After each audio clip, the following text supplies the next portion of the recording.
este periodo la República Conservadora.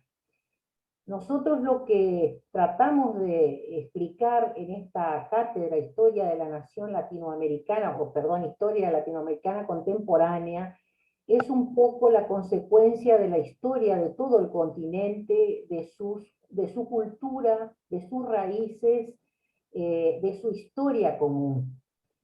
Tratamos a través de la lectura y la literatura de escritores del pensamiento revisionista nacional y revisionistas latinoamericanos. Algunos son del siglo XX, por eso van a encontrar a veces que los términos en los que se expresan son a veces difíciles de comprender para ustedes, o en un contexto que les iremos explicando, porque el siglo XX fue uno de los siglos más combativos políticamente en toda Latinoamérica, para tratar de dirimir lo que hoy vemos y escuchamos en todos los medios de comunicación, es eso de que qué modelo de país queremos, por qué existe la brecha, por qué se habla de gobiernos populistas y de gobiernos neoliberales, porque esos dos bandos están ferozmente enfrentados. Lo que primero que tenemos que quedar en claro es que la historia, enfrentamiento ideológico de estos dos modelos no viene de hoy. Lo que tenemos que entender es que para poder analizar por qué suceden estos modelos de enfrentamientos ideológico-políticos, tenemos que estudiar el contexto histórico de la historia de América, que se da en Americana 1, en Americana 2 y en Latinoamericana. Lo que es muy importante entender es que en esta clase 1 de la unidad 1 vamos a desarrollar el tema el modelo agroexportador minero y las oligarquías dependientes.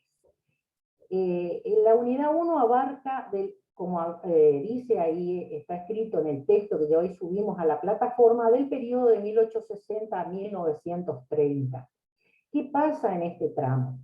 Arrancamos con fines del siglo XIX. Han terminado las largas luchas por la independencia en toda Hispanoamérica, por lo menos los países que respondíamos al Imperio Español. Pero también, paralelamente al periodo de las independencias, en Hispanoamérica se desarrollaron 70 años de guerras civiles para dirimir justamente esta brecha de la que estamos hablando hoy en día en el presente nuestro. Es decir, al otro día de la declaración de las independencias ya había dos grandes bandos en todos los países que fueron provincias de los antiguos virreinatos hispanoamericanos, para dirimir si querían países con una economía proteccionista o países con un libre mercado y la ausencia del Estado controlando la economía nacional, que es de lo que seguimos discutiendo hasta el día de hoy. Modelos neoliberales llamados actualmente y modelos populistas. Pero a fines del siglo XIX se consolida, dice el texto que ustedes van a leer, que está subido a la plataforma, la balcanización de Hispanoamérica, es decir, conseguidas las independencias, expulsamos militarmente a los españoles, pero hemos expulsado a un precio muy alto. Primero, la fragmentación de los antiguos territorios que representaban a los virreinatos se dividen en 20 repúblicas que van a ir construyendo historias nacionales, permanentemente enfrentando a los gobierno a los antiguos territorios. Cada nueva república que nace en Hispanoamérica va a construir una historia nacional que exagera el nacionalismo en detrimento de todo lo que tiene que ver con la convivencia con los países vecinos. Entonces, en toda historia nacional se va a construir la idea de que todos los países vecinos son un peligro permanente para estos estados nacionales. Un segundito, voy a tener que tomar medidas acá, permiso.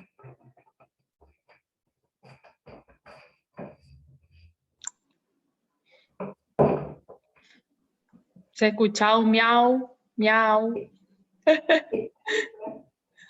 Ahí se fue. Un pequeño animal en esta pieza. Bueno, como les iba diciendo, esto va a suceder sobre todo para las personas como la de mi edad, que llegamos tarde a la virtualidad, entonces todavía estamos aprendiendo algunas tecnologías.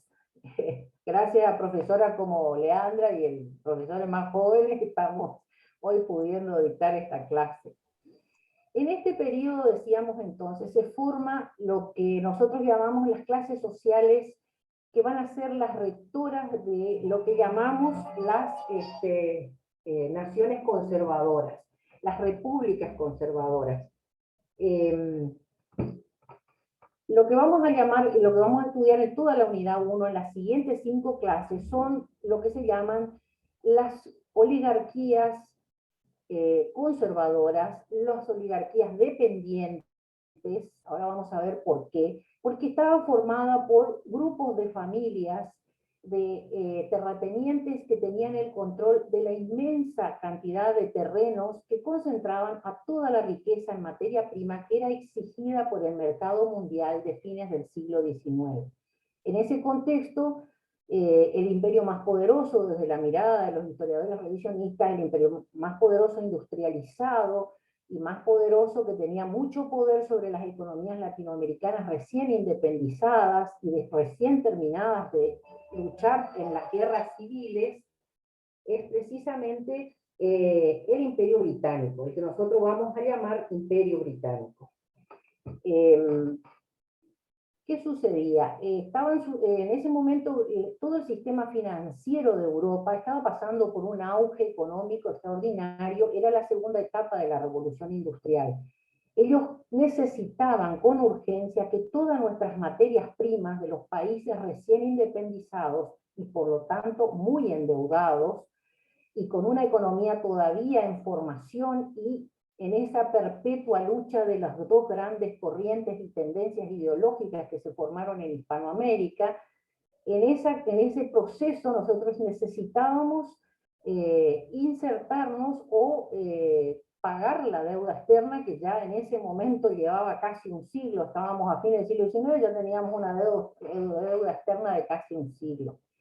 En ese contexto es que estos sectores productores de grandes terratenientes, que generalmente van a ubicarse en las grandes capitales de Latinoamérica, llamadas capitales puerto. Esa historia de la ciudad de Buenos Aires, una gran capital rodeada de inmensa cantidad de terrenos ganaderos, que era el principal producto de exportación de la Argentina desde mediados y fines del siglo XIX, esa imagen de la capital puerto donde están asentados los principales centros financieros, los principales comerciantes, los principales productores, es ahí donde se va a constituir el poder político nacional y se van a sentar los gobiernos nacionales, porque también está la capital, donde está el puerto internacional, que es por donde va a aplicarse toda la política, ¿no?, para que se acelere el proceso de extracción de la materia prima principal de cada país que le interesa a estos centros productores mundiales. La condición se pagaba a precio de oro con el auge económico que tenía en ese momento Europa y sobre todo el imperio que encabezaba la revolución industrial europea, que era el Imperio Británico, exigía, para que nosotros pagáramos nuestra deuda externa, que le vendiéramos solo una sola variedad de producción por país, ¿sí? Eso es lo que ustedes van a leer en el texto, que se llaman las monoproducciones. La condición era que pagaban a precio de oro. Obviamente el dinero iba a manos de los que tenían el control de la economía, es decir, los grandes terratenientes, ya sean productores de carne, como sucedía en la Argentina y en el Uruguay, productores mineros, como sucedía en Perú, en Bolivia y como sucedía en México, es decir, y otros lugares que proveían de otro tipo de alimentos que eran exigidos para que el proceso de la segunda revolución industrial europea siguiera en marcha. Algo que nos tiene que quedar perfectamente claro es que, ya sea en la época de la colonia, que nosotros cuando pertenecíamos al Imperio Español entre los siglos XVI al XIX, en este periodo del siglo XIX, cuando pasamos a depender del sistema financiero internacional por primera vez, llamada la División Internacional del Trabajo, y en la actualidad, siempre las grandes potencias necesitan que nuestros países estén con economías quebradas, con economías dependientes, con enormes deudas externas, porque es la única manera de introducir ellos sus demandas. Esta historia que ustedes, los que les interesa, escucharán de vez en cuando en los medios porque los repiten todos los días. Nuestro vínculo con el Fondo Monetario Internacional es el nombre que se le da ahora, ¿sí?, a un fondo internacional controlado por la actual potencia mundial, ¿sí?, que nos impone condiciones económicas porque nos encuentra endeudados. Y sobre todo, lo que requieren es que nuestras economías estén destruidas. Entonces, lo que vamos a ir tratando de ver a lo largo de esta cátedra no es la historia de la dependencia de Latinoamérica, sino cuántas veces hemos sido capaces de reconstruir nuestra historia, hemos sido capaces de proponer políticas alternativas, acompañadas de nuevas revoluciones y nuevas luchas, llamadas nuevas etapas de la independencia nacional, pero que por supuesto no fueron retratados en los libros de historia convencionales. En este periodo también, y es muy importante esto tenerlo en cuenta, la llamada oligarquía conservadora, como ustedes van a ver en los textos, va a ser este gran sector poderoso que son dueños de la inmensa cantidad de los terrenos que proveen de la monoproducción a los centros mundiales. Estos señores, a su vez, se encargaron de que todas las economías regionales quedaran destruidas, porque por ese puerto internacional, como es el caso de Buenos Aires, como es el caso de los grandes puertos y capitales puertos de Latinoamérica, no solo se va aceleradamente la materia prima que vale el precio de oro en ese contexto internacional, sino que a través de ese puerto ingresa materia industrializada y mucha mercadería producida en los centros industriales que van a sustituir a todo lo producido en las economías regionales. Entonces empieza el lento y progresivo efecto de destruir nuestras economías regionales. Por ejemplo, nosotros en Misiones siempre produjimos, ya desde la época de los jesuitas, hierba y madera en gran cantidad. También fuimos los que fomentamos la historia de la ganadería argentina. Sin embargo, no se compraba hierba y madera en el sistema financiero internacional del siglo XIX. Ellos requerían, en el caso del Río de la Plata, entiéndase Buenos Aires y Montevideo, requerían fundamentalmente de nuestras carnes, que valían, ya les digo, precio de oro. Estos sectores que van a entronizarse como control económico, llamada la oligarquía, también se va a asegurar de permanecer en el poder el mayor tiempo posible. Van a perpetuarse durante largos años, por lo menos de 1860 a 1930, a través del mecanismo llamado el fraude electoral. Es decir, la mayoría de ellos eran patrones de estancia, como se dice vulgarmente. Se aseguraban que los peones, gran parte de la población de Hispanoamérica era rural, trabajaba de la tierra, ya sea en las minas o en las producciones de alimentos agrícolas o en las carnes, y gran parte de ellos dependían de estos señores y terratenientes. Ellos aseguraban de que estos campesinos no tuvieran acceso al voto, no existía todavía. A fines del siglo XX, del siglo XIX, vamos a ver la aparición en el caso de Argentina de la famosa Ley Sáenz Peña, en medio de las primeras grandes confrontaciones sociales, de la aparición de los primeros grandes movimientos obreros, pero en ese contexto no había ningún derecho que amparara al campesino a la hora de acceder a las urnas. Los patrones los enviaban y los obligaban a votar por ellos. No había forma de oponerse y las familias de terratenientes o las familias pertenecientes a la oligarquía se sucedían en el poder a lo largo de décadas. Vamos a terminar la unidad 1 viendo cómo cae el poder conservador a partir de grandes revoluciones que se generaron a partir de 1910-1930. Vamos a tomar como modelo un país de Latinoamérica para explicar cada uno de estos procesos, y concluimos la unidad 1 con la Revolución Mexicana. Otro aspecto fundamental que tenemos que tener en cuenta de estos sectores llamados las oligarquías monoproductoras, oligarquías conservadoras o también oligarquías dependientes, es que van a ser, sin embargo, los que construyeron la historia nacional que más tiempo perduró en los libros de historia. todos nuestros maestros, los maestros de ustedes, mis maestros, que yo soy bastante mayor que otros profesores que comparten cátedra conmigo, todos los maestros del siglo XX, a todo lo largo del siglo XX, fueron educados con esos textos de historia.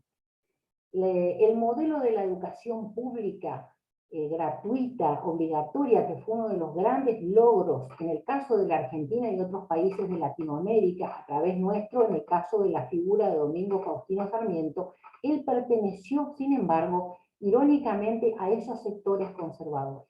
Por un lado, creía que el ciudadano podía acceder a ser una persona capacitada si se educaba, pero por otro lado no tenía la idea de que la riqueza podía ser, digamos, compartida, o la población rural podía acceder a otras formas de vida, a otros derechos sociales y derechos políticos, antes que preocuparse porque la educación fuera la única que arreglara todos los problemas del país. Entonces, es muy importante entender que esa generación construyó las bases de lo que se llamó la historia nacional, que también se encargó de construir los principales símbolos nacionales. Ahí nace la bandera argentina oficial, la bandera paraguaya oficial, la bandera boliviana, mexicana oficial, porque no nos olvidemos que entre las guerras de la independencia y las guerras civiles aparecían distintos modelos de símbolos nacionales mientras se dirimían las luchas. Ahí se construye la bandera oficial, el himno nacional oficial, que va a tener, por supuesto, varios retoques según la ideología dominante del modelo conservador, y se escribe la historia nacional. La historia nacional en la que se construye la idea de los grandes próceres que van a ser los señores que pertenecen a ese sector conservador, y los grandes villanos de la historia que van a ser los caudillos que pelearon a lo largo de 70 años desde todos los rincones de las provincias del interior, que veían sus economías regionales destruidas y veían que no tenían acceso al poder político, ese poder que se pedía, ese derecho que pedían todos los hispanoamericanos en las luchas por la independencia, que le pedían al Imperio Español, era el derecho a ser ciudadanos y a poder ejercer libremente sus ideas políticas. Eso se gana cuando se los expulsa a los españoles, pero en las luchas internas de cada país era el control bajo las oligarquías. Y otra vez el ciudadano va a ser representado en las luchas civiles a través de los grandes caudillos del siglo XIX, que fueron pintados como verdaderos villanos. Un poco la historia revisionista que nosotros tomamos como modelo, por ejemplo, el texto que le damos a lo largo de toda la unidad 1 va a ser Historia de la Nación Latinoamericana, de Jorge Abelardo Ramos. Fue un historiador y político. Nosotros tomamos historiadores políticos a lo largo de toda nuestra carrera. Queremos marcar un perfil determinado. Eso no quiere decir que le vamos a imponer ninguna ideología, pero nos interesa mucho esa lectura porque el que fue el fundador de este instituto y de esta carrera, el doctor Salvador Cabral Arrechea, fue un militante político, ocupó varios cargos públicos muy conocidos y era un apasionado investigador de esta historia, siguiendo esta corriente de investigadores, historiadores políticos, donde la política no tiene por qué embarrar la historia, sino al contrario, es una forma más de entender la historia.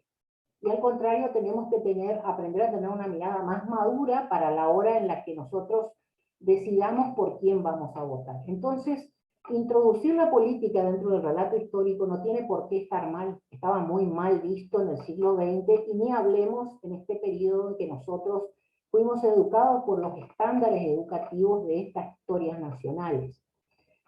Entonces, un poco concluyendo con el texto, ustedes van a ver definiciones de oligarquía, que en algún momento se le iba a pedir a ustedes que elaboren su propia definición de oligarquía o que investiguen.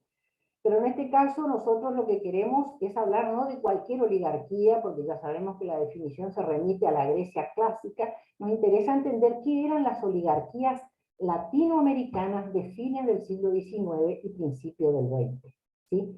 Entonces ahí hay una definición de qué es un modelo de oligarquía que se aplica a casi todos los países hispanoamericanos, y incluyendo portugueses, hispano-portugueses, e inclusive los de habla francesa de América, no así los de habla inglesa, ¿sí?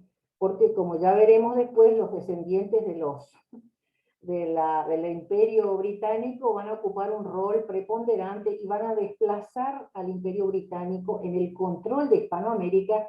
En las siguientes unidades vamos a ir viendo eso. El desplazamiento de la última gran potencia europea que controló los destinos de Hispanoamérica y la lenta y progresiva aparición del control norteamericano sobre los destinos de Latinoamérica. Por eso decimos que acá lo que se trata de explicar también es de qué se trató el sueño de Simón Bolívar. Ustedes por ahí lo leen y no lo van a entender si no leen algunos capítulos de la historia de la nación latinoamericana, sobre todo lo que está destinado a los capítulos de las luchas por la independencia. Abelardo Ramos le dedica medio libro al ideario bolivariano. El principal de todos era la concepción de que todos los países que venimos de la colonización española y portuguesa, inclusive la francesa, compartimos una historia común, una cultura común, una herencia étnica, geográfica, cultural, no solo de dominación, sino también del concepto libertario permanente que ejercieron nuestros grandes caudillos del siglo XIX. Eso lo tiene que haber dado en Historia Americana II. En ese contexto, bueno, la profesora Alejandra Romero era la que daba en la presencialidad, ahora es ella con un equipo de profesores. Por eso se habla permanentemente del sueño bolivariano. Cuando suceden las independencias del siglo XIX, empieza el fraccionamiento de nuestros países, justamente un poco acicateados o promovidos, digamos, precisamente por la influencia de las políticas del sistema financiero internacional. Al reconstruir nuestras historias nacionales de fines del siglo XX en los modelos que llamamos patrias conservadoras, estamos construyendo una historia nacional en la que siempre se habla de que nuestras fronteras estaban en peligro permanente por el contacto sospechoso de las acciones de los países vecinos. Entonces, ahí cimentarse o se termina de cimentar la destrucción del sueño de Bolívar. De aquella famosa frase que enunciaban Bolívar y San Martín al mismo tiempo que peleaban por nuestras independencias, que sabían que estaban siendo financiados por los británicos, pero que estaban pensando ya al día siguiente en cómo reconstruir la economía de nuestros países y no le dieron tiempo. La llegada de estos sectores cada vez más poderosos ligados a la economía internacional. El sueño era que la patria nuestra es la patria latinoamericana. Ese era el concepto primordial, el que no se disgreguen los países. Por eso también vamos a ver a lo largo de otras unidades lo que han sido y van a ser de importancia lo que ahora llamamos bloques, cómo se forman bloques regionales para reunificar o intentar reunificar Hispanoamérica. Lo que vamos a ir viendo ya en siguientes unidades a mediados del siglo XX y a principios del siglo XXI. Todas las dudas que ustedes tengan, vayan anotándose lo que les pareció que no fue bien explicado por mí, si hay partes del texto que a ustedes les parece justamente todo lo que tiene que ver con el ideario bolivariano. Cualquiera de estas dudas que ustedes tengan, yo las voy a aclarar. En el caso de mi presencialidad, será el jueves 6 de mayo para la sede Oberá, ¿sí? Y los otros alumnos pueden hacerle esas mismas consultas al profesor Miguel Aquino, que es el titular encargado de la sede El Dorado.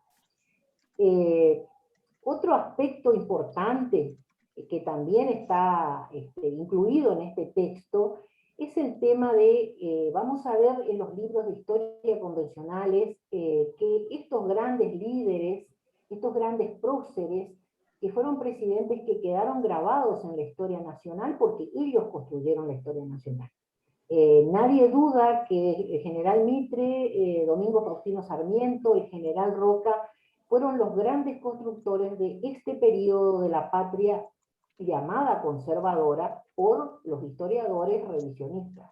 Ellos le llamaban la patria liberal o la república moderna. Es decir, ellos se autoconsideraban los constructores de una república moderna. ¿En qué consistía la modernidad?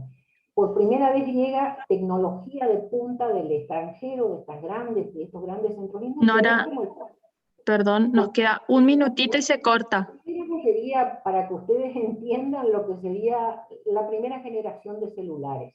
Eran los teléfonos más avanzados de fines del siglo XIX, no se parecen a los celulares, pero hay algo de eso. Modelos de comunicación masiva, por primera vez, antes de eso nosotros viajábamos en carretas, y las comunicaciones eran lo que le llamaban chasquis, personas que se iban a caballo de un lugar a otro llevando información, o a través de los grandes diarios, y justamente el primer gran diario que empieza a utilizarse como medio informativo y herramienta política va a ser el diario La Nación, fundado en este periodo por el general Mitre. La llegada del ferrocarril y la llegada de, por ejemplo, el telégrafo, que quedó retratado en los libros de historia como que llegó la modernidad a Hispanoamérica, tienen que entender que donde se tendían las redes de ferrocarriles eran en los lugares donde estaban ubicados los grandes centros de empaquetamiento, se podría decir, o embalaje o procesamiento de la mercadería que le interesaba al sistema financiero que saliera más rápidamente de nuestros países. Es decir, las monoproducciones a las que estábamos condenados a producir, generalmente en las grandes capitales puertos. Por eso vamos a ver hermosos y modernos edificios. Nora, se corta. Hoy en día no les parecerá tan modernos esos edificios, eran verdaderos palacios, hoy ya son ocupados por distintos ministerios de gobierno, no solo en Argentina, sino en toda Latinoamérica, pero ese concepto de la modernidad no se